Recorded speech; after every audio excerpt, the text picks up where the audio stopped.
Para finalizar, vamos a observar lo que es el balance general, también conocido como balance de situación. Nos permite definir la situación, condición financiera de la empresa en cuanto a activos, es decir, a recursos con los que se cuenta, el nivel de deudas, pasivos y finalmente el patrimonio, capital contable o capital social. Para este balance tenemos que tomar en cuenta un elemento muy importante. Al organizar cada una de las cuentas principales, activos y pasivos, tenemos que considerar el orden con respecto al proceso de liquidez, es decir, qué es lo que rápidamente yo puedo convertir en efectivo, en dineros, contante y sonante, y qué es lo más difícil de transformar o convertir en este efectivo. ¿Cuáles son las partes que integran el estado de balance general? Bueno, tenemos el nombre de la empresa, el nombre del balance, el periodo que comprende, que en este caso va a ser el día, el mes y el año. Y recordemos que estos balances deben efectuarse cerrado el mes. No pueden ser al principio del mes, en la quincena del mes, unos días antes de finalizar. Porque esto permite un real balance y una información uniforme, y además nos permite cumplir con el principio de revelación suficiente. Es decir, que toda la información esté correctamente consignada y designada. Luego tenemos que clasificar las cuentas en activos, pasivos y patrimonio. Por lo tanto, vamos a colocar primero el nombre de la cuenta, que en este caso sería activos. Luego vamos a colocar el nombre de la subcuenta, que es una clasificación, en este caso de los activos. Recordemos, desde lo más rápidamente convertible en dinero hasta lo más difícil. En este caso, por ejemplo, podemos tomar los activos circulantes. Luego ya vamos a colocar cada una de las subcuentas, producto del catálogo de cuentas que tenemos, y solamente vamos a colocar la cuenta, no le vamos a colocar en este caso lo que es el código. En la columna B vamos a ir colocando los importes o los saldos producto de la mayorización. Importante, recordemos el uso del signo de colones en este caso para evidenciar la moneda y por el principio de revelación suficiente.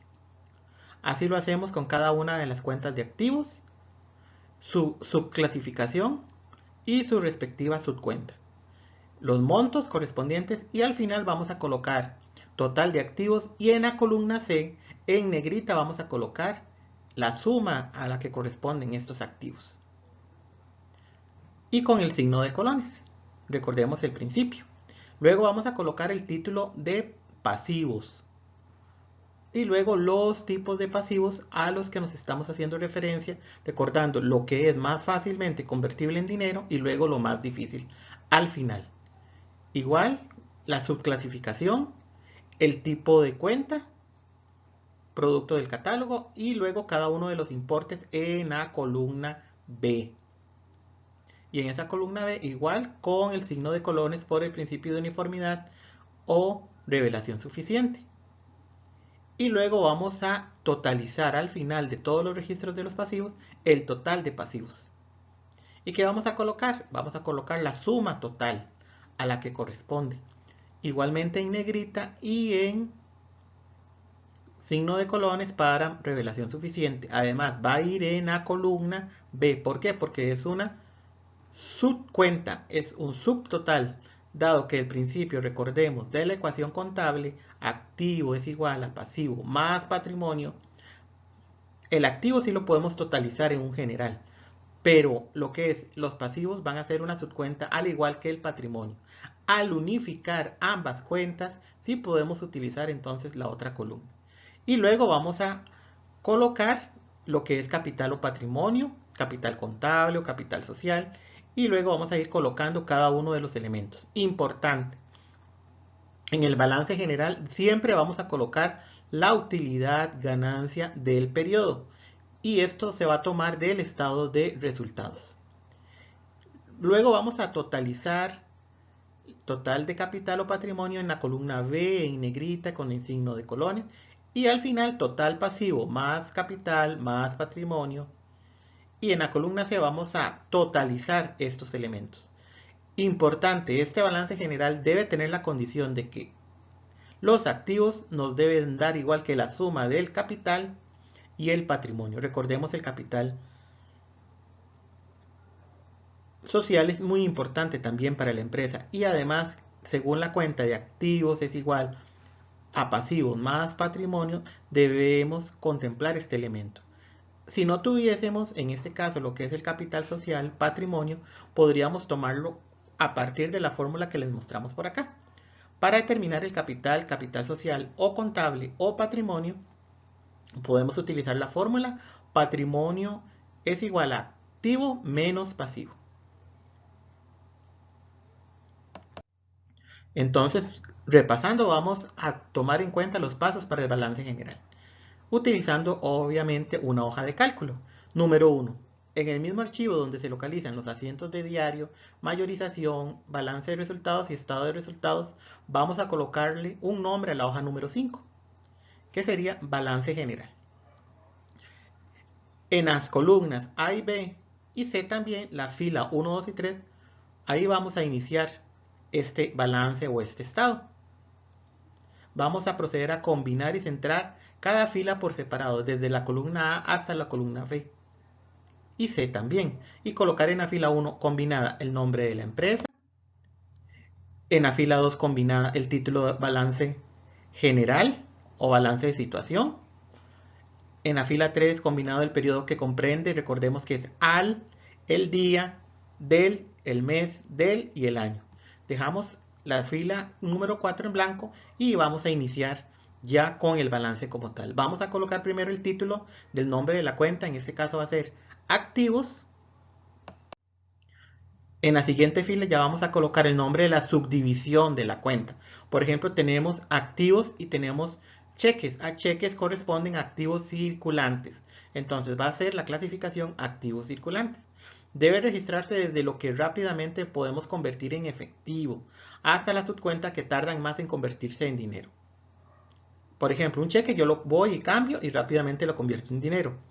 Pero por ejemplo, si tengo un lote, un local, un edificio, difícilmente va a ser rápidamente convertible en dinero. Entonces, potencialmente sería casi lo último que podríamos registrar en la cuenta de activos. Luego vamos a colocar cada una del nombre de las subcuentas, es decir, tenemos activos circulantes y tenemos la cuenta cheques. Cheques sería una subdivisión, iría en este caso por acá, y así sucesivamente. En la columna B vamos a recordar colocar siempre el saldo o importe registrado de la subcuenta con el signo de la moneda a la que corresponde. ¿De dónde viene este total o este saldo? Va a venir de la mayorización. También luego vamos a continuar registrando todas las cuentas de activos que existen. Igual recordemos, columna A, nombre de la subcuenta, y en la columna B, el monto con la moneda a la que corresponde. Finalizados estos registros, vamos a colocar en la columna A el título total de activos y en la columna C vamos a hacer la suma completa de todos los activos y los vamos a poner en negrita con el signo de colones para identificar que es el total de activos en este caso. Procedemos a dejar una fila en blanco y vamos a continuar con el proceso de pasivos, que es similar al proceso realizado con los activos. Vamos a colocar en la columna A el nombre de la cuenta pasivos, colocar en la fila siguiente el nombre de la subdivisión de la cuenta, por ejemplo, pasivos a corto plazo, que son rápidamente convertibles en dinero, pasivos a largo plazo, ya son un poco más difíciles, y así sucesivamente. Recordemos nuevamente registrar desde lo que rápidamente se puede pagar hasta las subcuentas que tardan más en pagarse, porque el dinero no es tan rápido de tenerlo o obtenerlo.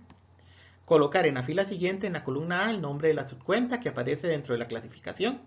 En este caso, pasivo a largo plazo, pasivo a corto plazo.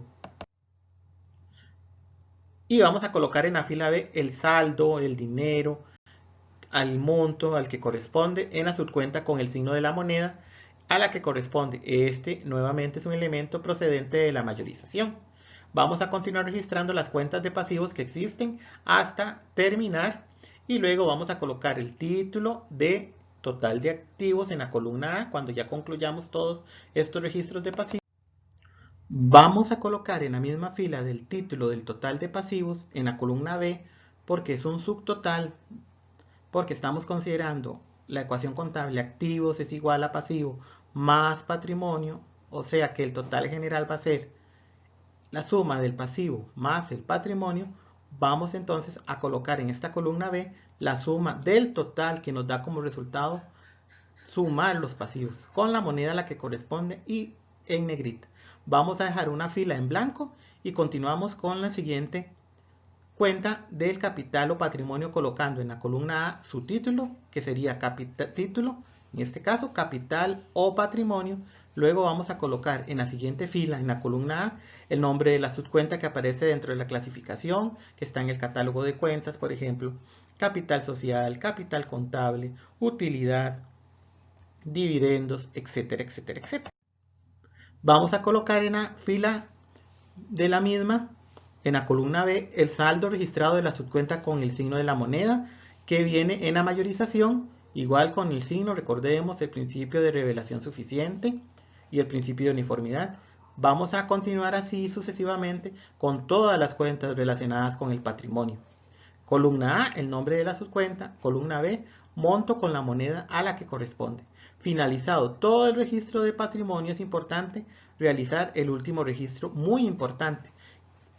Colocamos en la columna A el título utilidad del periodo y luego vamos a colocar el monto registrado como utilidad con el signo de la moneda a la que corresponde. ¿Dónde va a estar este resultado? Va a estar en el estado de resultados y lo vamos a colocar en la columna B. Igual va a ir destacado, dado que es muy importante, es un elemento que nos permite definir también la toma de decisiones con respecto al funcionamiento u operación de la empresa. Finalizados estos registros del patrimonio, vamos a colocar en la columna el título total de capital o patrimonio y un subtotal en la columna B que va a corresponder a la suma total que nos da el resultado del patrimonio con la moneda en que corresponde este estado. Revelación suficiente o información suficiente u uniformidad. Recordemos esos elementos. Importante destacar que si el elemento del patrimonio no existe como tal, podríamos utilizar la fórmula de patrimonio es igual activo menos pasivo para poder determinar esta suma. Finalizados los registros del patrimonio, vamos a colocar en la columna A el título total de pasivos más capital, más patrimonio, más capital social, más capital contable.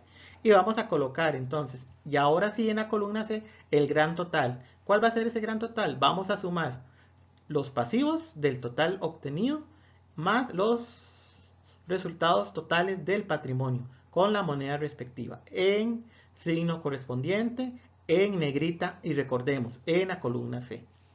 Importante y primordial que deba ser igual el resultado de la suma del pasivo más el patrimonio igual que al total de activos con el que contamos. Si este balance general no nos da con esas características de igualdad, entonces hay algunos registros que debemos revisar previamente en la mayorización, en los asientos de diario, donde debe haber algún registro que está incorrectamente registrado. Es fundamental entonces el principio de que debe darnos los activos igual que la suma del pasivo y el patrimonio. Y por asuntos de formato, recordemos colocar las líneas internas y externas a todas las columnas A, B y C a partir del encabezado de los activos en adelante hasta el total de pasivos y patrimonio. Y por acá tenemos un ejemplo. Veamos por acá, tenemos el título, el nombre del balance, balance de situación o balance general, el periodo que comprende, activos, activos circulantes, cuenta principal, subcuenta de división, luego cada una de las subcuentas que están en el catálogo, columna B, los importes, los saldos que vienen en la mayorización y así sucesivamente lo vamos haciendo con los activos. Luego podríamos colocar en cursivas total de activos y en la columna C el total general, el total contemplado, producto de la suma de los importes de los saldos. Pasivos a corto plazo, igual lo vamos a realizar. Importante por acá, recordemos el uso del título de la cuenta principal. Aquí debería ir pasivos y luego cada una de estas subdivisiones. Igual Vamos a totalizarlo, pero en este caso se totaliza en la columna B. Y luego el título de capital o patrimonio, la utilidad del periodo que recordemos que viene en el estado de resultados y que se deriva de la resta de los ingresos menos los gastos. Vamos a totalizarlos y finalmente vamos a totalizar un gran general que sería el total de pasivos que tenemos por acá más el total del patrimonio. Y lo vamos a colocar en la columna C. Importantísimo, debe coincidir con el total de activos. Muy importante. Y de esta forma concluimos el proceso contable.